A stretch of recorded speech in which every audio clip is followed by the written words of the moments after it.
రాష్ట్రంలో కూటమి ప్రభుత్వం అధికారంలోకి వచ్చాక ప్రకాశం జిల్లా మల్వాద్రి లక్ష్మీ నరసింహస్వామి ఆలయానికి సిద్ధవటం మండలం జ్యోతి సిద్ధేశ్వర ఆలయం నుండి కాలినడకన 150 కిలోమీటర్లు పాదయాత్రగా వెళ్లి తల నీలాలు సమర్పిస్తానని తెలుగుదేశం పార్టీ కార్యకర్త కంభం కొండవీటి సింహం మంగళవారం తమ మొక్కులు చెల్లించడానికి కాలినడకన బయలుదేరాడు.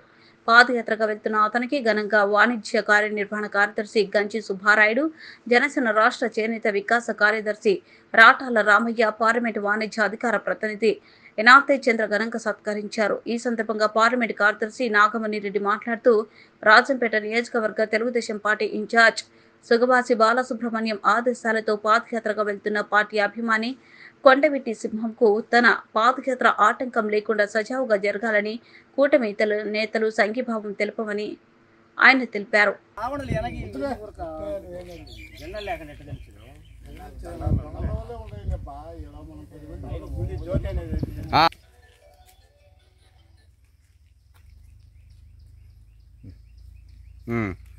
చంద్రబాబు నాయకత్వం వర్ధిల్లాలి, చంద్రబాబు నాయకత్వం వర్ధిల్లాలి, చంద్రబాబు నాయకత్వం వర్ధిల్లాలి, లోకేష్ నాయకత్వం వర్ధిల్లాలి, లోకేష్ నాయకత్వం వర్ధిల్లాలి, బాలసుబ్రహ్మణ్యం నాయకత్వం వర్ధిల్లాలి, బాలసుబ్రహ్మణ్యం నాయకత్వం వర్ధిల్లాలి, పవన్ కళ్యాణ్ నాయకత్వం వర్ధిల్లాలి, పవన్ కళ్యాణ్ నాయకత్వం వర్ధిల్లాలి, వర్చునా స్వామి నువ్వు నాయకత్వం వర్ధిల్లాలి.